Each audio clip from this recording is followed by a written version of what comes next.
So today we're talking about the rest of the story. My third divorce. So should we talk to him? Yeah? First of all, don't judge a book by its cover, or a dog. Or, particularly, don't judge a man by what he does. Now, come on. I know I missed a lot of red flags, but how many of you women got involved with a man because of what he did, or what his salary was, or the kind of life he could offer you? It had to be a consideration. Several of you made comments about the fact that he was a pastor and to run from pastors. Now, are all pastors bad? Depends on your experiences. That one came highly recommended by people I trusted in my church. Are churches trustworthy? Some of them. But you really have to check it out for yourself. Every person is different. Another comment was about 3 divorces. Can't you just be single? Okay, the way I looked at it back then, 25 years ago, remember, all this happened 25 years ago. I take full responsibility for it. I was 40 at the time. I should have known better, but I didn't. 3 divorces. Yes, 3 divorces. My parents divorced after 20 years.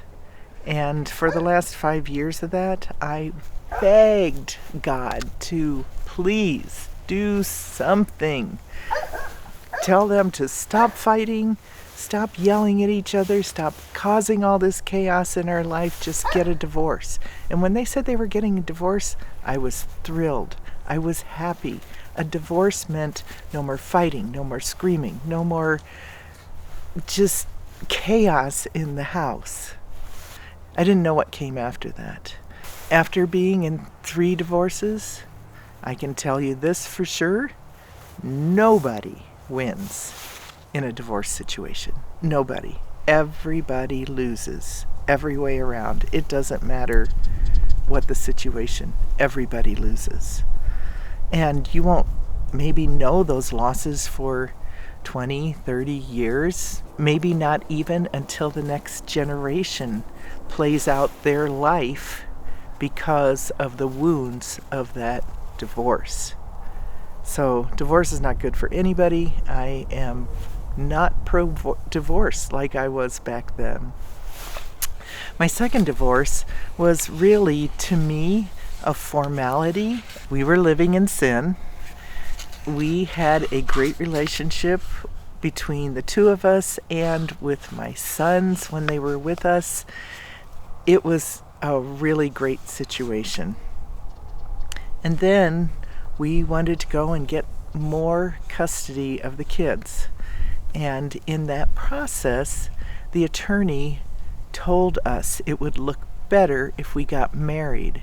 And so our focus was on getting ready for a court date for child custody. We wanted to do everything we could to ensure that those kids would have a better life. And so getting married was one of them. And we drove to Las Vegas for the weekend with the kids. We went to the little white chapel just like Elvis did. We had a ceremony, we had a little celebration, and it was done. And really, we were just in it for the piece of paper. Which brings me to another point about marriage. Which kind of marriage are you talking about? There's really 2 kinds in our society. One is the one of your faith or your religion or whatever set of rules you grew up with for 2 people coupling. That's one. The other one is the legal paper you get. And it seems to me that when people talk about divorce, they're talking about that legal paper, because the legal paper decides what you walk away with and what you don't. The spiritual or religious or whatever background rules, maybe what you just saw your parents live out in their relationship, whatever that is, that's just done. There's nothing after it.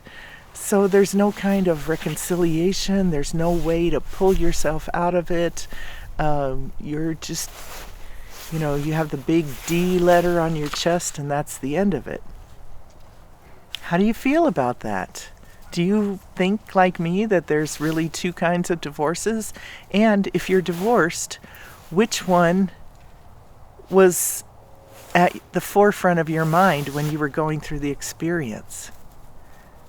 Or maybe before the experience? I think a lot of problems are caused in marriages because there are those two sets of standards, the legal set and the spiritual or religious set.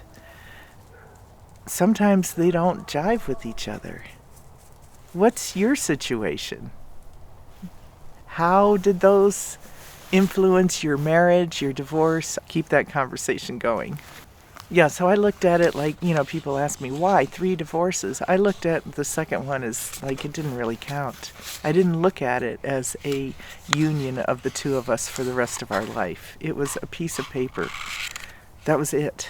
With the third marriage, I really thought I had hit the jackpot.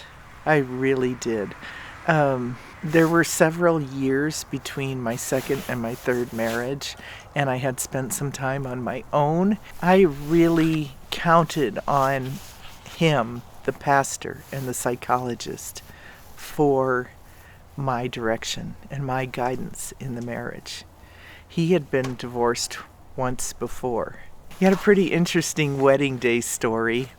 He told me that he and 2 of his other pastor friends that went to seminary school with him got together the night before and were really living it up. Now, this is another huge red flag, okay? I should have caught it, but now I look at it like, yeah, that was really huge and you didn't even bat an eye about it. They went out partying the night before and they got all coked up and, smoking pot, drinking, whatever. They were so coked up. The next day, on his wedding day, they had more coke, and he was so coked up that he was laughing hysterically and got himself under control, so he was just crying, and there were tears coming out of his eyes. And when his wife was at the altar asking, "Why are you crying?" Because his response was, "I love you so much. This day is so important to me." Knowing the whole time that that was not the case for him. He was just trying to cover up his drug addiction. He grew up in a family where his mother was an abuser of prescription drugs. And when I went on several weekend outings with the family, I noticed a trend of everyone going to her door, knocking on the door. "Grandma, I have a headache. Do you have something for it?" "Oh, sure. Here you go." "Grandma, I have cramps. Do you have something for it?" "Oh, yeah, sure you go. Here you go." "Grandma, I'm just nervous today. I'm all nervous. See if we're going to have a nice dinner, if everybody's going to get along." "Oh, let me get you something for that." So he grew up in that environment. See? Just like a dog coming to me for treats. That's the way his mother was. Always feeding them drugs. Always. So it's kind of logical that he would end up, abusing drugs as well. Why not? Yeah, big red flag. I counted on him to know better for me, to guide me, because I didn't think I had that center in myself. Now, that is connected to me being a people pleaser. How many of you women out there are people pleasers? Or how many of you men have been involved in a people pleaser? Let me read some of the symptoms of a people pleaser. Are you ready? They think and feel responsible for other people, for other people's feelings, thoughts, actions, choices, wants, needs, well-being, lack of well-being, and ultimate destiny. Ultimate destiny. They feel anxious or guilty when other people have problems.